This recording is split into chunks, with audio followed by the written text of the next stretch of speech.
The Galactic Council's announcement sent shockwaves through the galaxy. For 3,000 years, Earth and the Galactic Council had maintained a fragile peace. No one had expected that the Council, a powerful organization representing multiple alien races, would suddenly declare war on humanity. It was a move that no one saw coming and left both Earth and the Council's member races in a state of bewilderment. In the Grand Hall of the Galactic Council, high-ranking officials from various alien species gathered for an emergency meeting. The atmosphere was tense as Council leader Zarnak, a towering figure with deep red skin and piercing yellow eyes, stepped forward. His voice, usually calm and authoritative, carried an edge of grim determination. "We have decided to end our peace with Earth. The time has come to reclaim our rightful place and restore balance." The announcement echoed through the chamber, and a murmur of shock swept across the room. Representatives from different races exchanged worried glances, unsure of what to make of the sudden declaration. Many of them had long respected Earth's growing technological advancements and peaceful intentions. The Council's decision seemed both sudden and irrational. Back on Earth, the announcement hit with equal force. News channels around the world flashed with the headline, "Galactic Council declares war on Earth." The shock was palpable. People everywhere stopped what they were doing and turned their attention to the news. The once distant threat of alien invasions now seemed imminent. In Washington, D.C., President Ellen Carter convened an emergency meeting with her top advisors. The situation was unprecedented, and the gravity of the declaration weighed heavily on everyone present. "We need to understand why they've done this," President Carter said, her voice strained. "What has changed in the past 3,000 years that would make them decide to attack now?" General Robert Hayes, the head of Earth's military forces, leaned forward. "We've always been prepared for an invasion, but this is something else. The Council has always been about balance and diplomacy. Why would they suddenly shift to aggression?" The room buzzed with questions and speculations. Intelligence agencies were immediately put on high alert, tasked with gathering any information that could explain the Council's sudden shift. It was clear that this was not just a political maneuver, but a genuine threat that needed immediate attention. Meanwhile, across the galaxy, Council members were not united in their support of the war. A faction of more radical aliens, led by a figure named Vorta, had pushed for this drastic measure. Vorta believed that humanity's technological advancements and influence posed a threat to the Council's long-term plans. He argued that the balance the Council sought to maintain was now skewed, and that Earth's growing power needed to be curtailed. The Council's decision did not come without its critics. Many in the Galactic Council were uneasy about the declaration. They had enjoyed the peace and the benefits of trade with Earth. The sudden change in policy was a source of deep concern for them. However, the influence of the radical faction and their control over key positions within the Council proved too strong to overcome. Back on Earth, the gravity of the situation began to sink in. Governments worldwide began mobilizing their forces, preparing for what was to come. People who had never imagined that they would face an interstellar conflict now found themselves on the brink of war. Panic and uncertainty gripped the population. Military strategists and scientists worked around the clock to devise a plan to defend Earth. New technologies were rushed into production, and defense systems were put on high alert. The once distant and abstract threat of an alien invasion now felt very real. In the midst of the chaos, a sense of unity began to emerge. Nations put aside their differences and focused on the common threat. The declaration had a galvanizing effect on humanity, uniting them against a common foe. Despite the fear and uncertainty, there was a growing determination to protect their home. As the first alien ships were spotted approaching Earth's orbit, the true scale of the threat became apparent. The once peaceful sky was now filled with the ominous sight of alien vessels. The battle lines were drawn, and humanity prepared to face an unprecedented challenge. The stage was set for a conflict that would test the limits of their resolve and ingenuity. The Galactic Council's declaration had turned the peaceful status quo into a battleground. What had once been a distant concern was now an immediate and pressing reality. The fight for Earth had begun. As the alien fleet loomed closer, Earth's leaders sprang into action. The sudden declaration of war by the Galactic Council had thrown the world into chaos, but now it was time to focus on survival. Humanity's response was swift and determined, driven by a unified resolve to defend their home. In the White House, President Ellen Carter gathered her top advisors in the Situation Room. The room was filled with tension as military generals, scientists, and intelligence experts discussed their next steps. The president's face was set in a determined expression. "We need to be ready for anything. Our priority is to protect Earth and our people." General Robert Hayes, who had been working around the clock, provided a detailed briefing. "We've started mobilizing all available military resources. Our primary focus is to defend major cities and strategic locations. We're also working on deploying advanced defense systems and enhancing our satellite surveillance to track alien movements." The room was abuzz with activity as the team discussed strategies and resources. The threat was real, and the need for preparation was urgent. The military was putting its best minds together to come up with a solid defense plan. Meanwhile, around the world, governments were issuing statements and calling for national unity. People from all walks of life were called to support the effort, whether by joining the military, working in defense industries, or volunteering in community organizations. There was a sense of collective purpose as everyone came together to face the impending threat. In a high-tech laboratory, Dr. Lisa Chang, a leading scientist, was working on a breakthrough technology designed to counteract the alien weapons. Her team had been racing against the clock to develop a defense system that could neutralize the advanced technology of the invaders. "We're developing an energy shield that can protect against the alien weaponry," she explained to her team. "It's our best chance to hold them off until we can mount a full-scale defense." The laboratory was filled with the hum of machinery and the focused intensity of the scientists. Every detail mattered as they worked to create something that could turn the tide in humanity's favor. At the same time, civilian organizations were playing their part. Factories shifted from peacetime production to creating military equipment. Emergency response teams trained to handle the new threats that the alien invasion would bring. People were stockpiling supplies, preparing shelters, and making sure they were ready for any situation. In the heart of London, Commander James Carter of the British Armed Forces was overseeing the deployment of new defensive measures.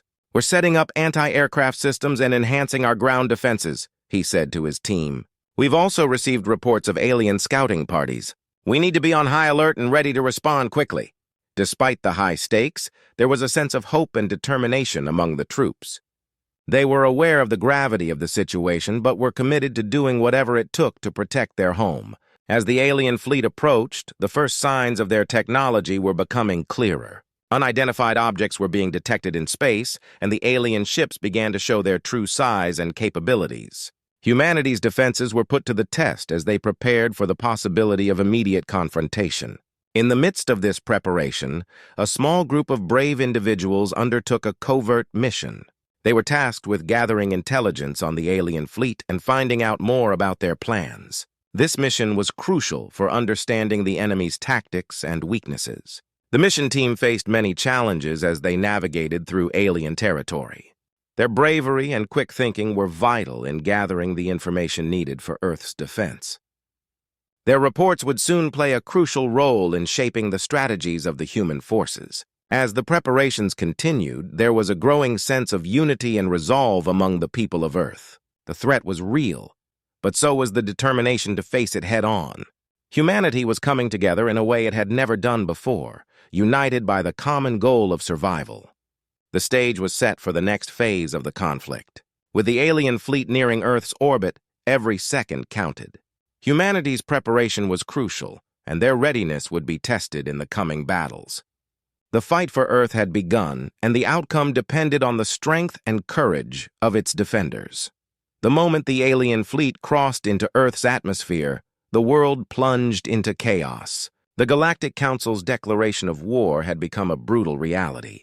The sky, once a serene blue, was now filled with menacing alien ships. The attack had begun. The first wave of alien assault struck with terrifying force. Major cities around the globe were hit almost simultaneously. In New York City, the skyline was marred by streaks of fire and smoke as alien energy weapons unleashed their fury. Buildings crumbled and panic spread through the streets. Sirens blared as emergency services struggled to cope with the devastation. In London, the situation was no better. Alien ships hovered above, raining destruction on the city. The British military, despite their best efforts, found themselves overwhelmed by the advanced alien technology. Anti-aircraft guns fired relentlessly, but the alien ship's shields absorbed most of the attacks.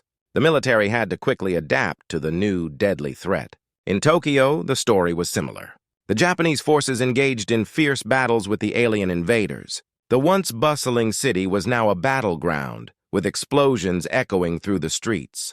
The alien ship's precision attacks targeted key infrastructure, causing widespread disruption and chaos. As the attacks continued, Earth's newly deployed defense systems were put to the test. The energy shields, developed in haste by scientists like Dr. Lisa Chang, were activated. These shields managed to deflect some of the alien weaponry, but their effectiveness varied. The constant barrage of alien fire forced the defense teams to make quick adjustments. Despite the challenges, human forces fought back with determination. Soldiers on the ground, pilots in the air, and sailors at sea worked together to push back against the alien assault. General Robert Hayes coordinated the defense efforts, constantly adjusting strategies based on the evolving situation. "We need to protect our major cities and critical infrastructure," he directed his team.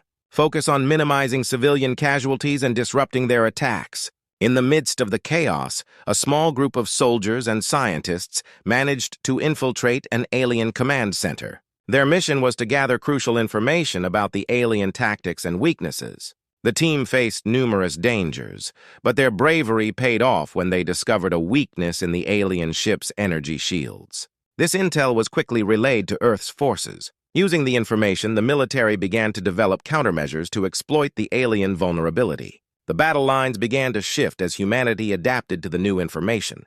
The fight was far from over, but the discovery gave the defenders a glimmer of hope. As the day turned into night, the alien fleet continued its relentless assault.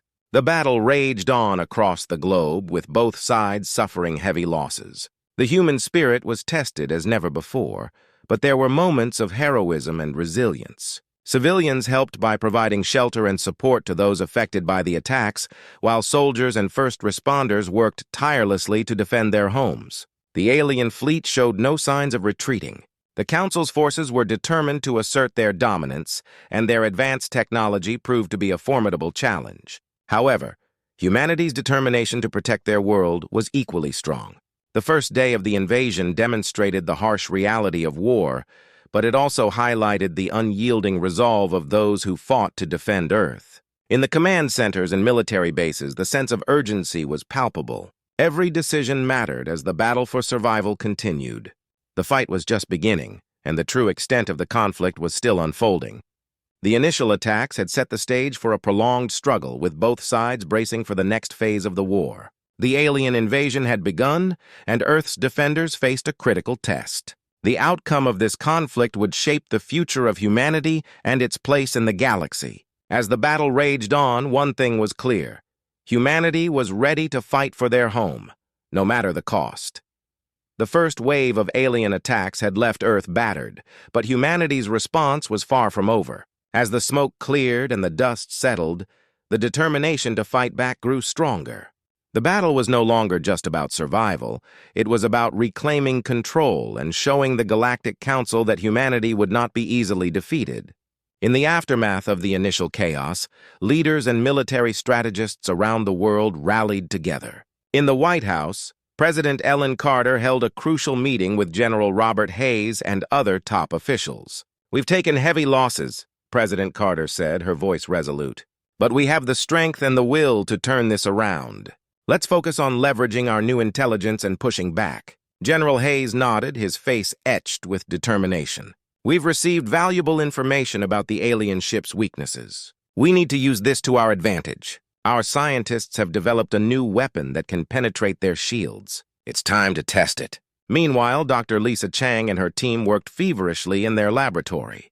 They had developed a specialized missile that could exploit the vulnerabilities they had discovered. As the first prototypes were completed, the team prepared for a high-risk test. They knew that success could turn the tide of the battle. Across the globe, soldiers and pilots prepared for a counteroffensive. In the skies over New York, fighter jets roared to life as they took off on a daring mission. The newly developed missiles were loaded onto aircraft, and the pilots were briefed on their objective. "We need to hit the alien command ship," the lead pilot said. "That's where their main control systems are. If we can take it down, we might be able to disrupt their entire operation." The air battle was intense. Human pilots faced off against the advanced alien ships, maneuvering through a storm of laser fire and explosions. The new missiles proved effective, piercing through the alien shields and causing significant damage. The alien ships faltered, and for the first time, humanity's forces felt a surge of hope. On the ground, military forces launched coordinated strikes against alien positions. Soldiers moved with precision, targeting key alien facilities and supply lines. The alien forces, although technologically superior, were caught off guard by the sheer tenacity and adaptability of the human troops. The battle was no longer one-sided. It had become a fierce contest of wills. In London, Commander James Carter directed a critical operation to reclaim a strategically important area. "We've managed to push the aliens back from the city center," he reported. "But we need to hold our ground and continue the pressure. We can't let them regroup." The battle for Tokyo also intensified. Japanese forces, using their knowledge of the city's layout, launched guerrilla-style attacks against the alien invaders. These tactics, combined with new weapons, began to turn the tide in their favor. The aliens' once unassailable positions were now vulnerable. As humanity fought back, the civilian population also played a crucial role. Volunteers and emergency responders worked tirelessly to support the military efforts. They provided medical aid, repaired infrastructure, and helped evacuate those in danger. The unity and resourcefulness of ordinary people made a significant difference in the war effort. Despite the progress, the fight was far from over. The Galactic Council's forces regrouped and adapted to the new tactics employed by humanity. The conflict continued to escalate, and the stakes were higher than ever. The aliens were determined to achieve their objective, and humanity had to stay vigilant and resourceful. In the heat of battle, small victories were hard-earned, but provided a critical boost to morale. Each successful operation, each alien ship brought down, and each city defended added to humanity's resolve. The fight to reclaim their world was becoming a symbol of resilience and courage. The turning point in the battle was not yet clear, but humanity had proven its ability to fight back. The Galactic Council's assumption of easy victory had been challenged, and the conflict had become a testament to human bravery and ingenuity. As the battle raged on, both sides prepared for the next phase, knowing that the outcome of this war would shape the future of the galaxy. The time had come for the final showdown. After weeks of intense fighting, the Galactic Council's forces and Earth's defenders faced each other in a climactic battle. The fate of Earth hung in the balance, and both sides knew that the outcome of this battle would decide the future of the galaxy. In the command center, President Ellen Carter and General Robert Hayes reviewed the final battle plans. The room was filled with tension and focus as the top military leaders and strategists discussed their strategy. "We've managed to push the aliens back," President Carter said, her voice steady. "But this will be the decisive battle. We need to strike hard and fast." General Hayes nodded. "Our forces are ready. We've coordinated with allies and fortified our defenses. The goal is to neutralize the alien command ship, which is the heart of their operation. If we can take it out, we'll disrupt their entire fleet." Across the globe, military forces and civilians alike prepared for the upcoming clash. In New York, fighter jets and military vehicles were readied for action. Soldiers checked their equipment and made final preparations. The mood was a mix of determination and anxious anticipation. In space, the scene was equally dramatic. The alien fleet had assembled for a massive offensive, with their command ship at the center of the formation. The alien ships were formidable, their advanced technology and firepower a significant threat. But humanity had one advantage, their newfound unity and strategic advantage. As the battle began, the sky erupted with flashes of light and explosions. Earth's forces launched a coordinated attack, with fighter jets engaging the alien ships and ground troops targeting key positions. The battle was fierce and chaotic, with both sides trading blows in a dramatic display of firepower. The new weapons and tactics developed by humanity proved their worth. The specialized missiles designed to penetrate alien shields were used with precision, and the energy shields that had been developed earlier provided vital protection for Earth's forces. The tide of the battle shifted as the aliens struggled to adapt to the relentless assault. Amid the chaos, a critical mission unfolded. A team of elite soldiers, led by Commander James Carter, was tasked with a daring operation, boarding and disabling the alien command ship. Their objective was clear: infiltrate the ship, plant explosives, and take out the alien leadership. The mission team faced numerous challenges as they navigated through the alien vessel. They fought their way through alien defenses, using their training and ingenuity to overcome obstacles. Their determination was unwavering as they reached the heart of the command ship. Inside the command center of the alien ship, the team planted the explosives and prepared for the final phase of their mission. The alien commanders, realizing the threat, launched a desperate counterattack. The battle inside the command ship was fierce, but the team's courage and skill shone through. With the explosives set, the team made a hasty retreat. They fought their way back to their shuttle, narrowly escaping the collapsing command ship. As they left the alien vessel, the explosion was visible from Earth, a massive fireball that marked a turning point in the battle. The destruction of the command ship sent shockwaves through the alien fleet. Their once coordinated attacks faltered as their command structure was thrown into disarray. Earth's forces pressed their advantage, pushing back the remaining alien ships and reclaiming territory. As the alien fleet retreated, Earth's defenders celebrated their hard-won victory. The final battle had been brutal and challenging, but humanity had proven its strength and resilience. The Galactic Council's forces had been defeated, and the threat to Earth had been averted. In the aftermath, President Carter addressed the world. Today, we faced a great challenge and emerged victorious. This battle has shown our strength, unity, and determination. We have defended our home and secured our future. The victory was a testament to humanity's courage and ability to come together in the face of adversity. The battle had been fierce, but the outcome had reaffirmed humanity's place in the galaxy. As Earth began to recover from the conflict, the lessons learned from the battle would shape the future, ensuring that humanity remained strong and prepared for any challenge that might arise.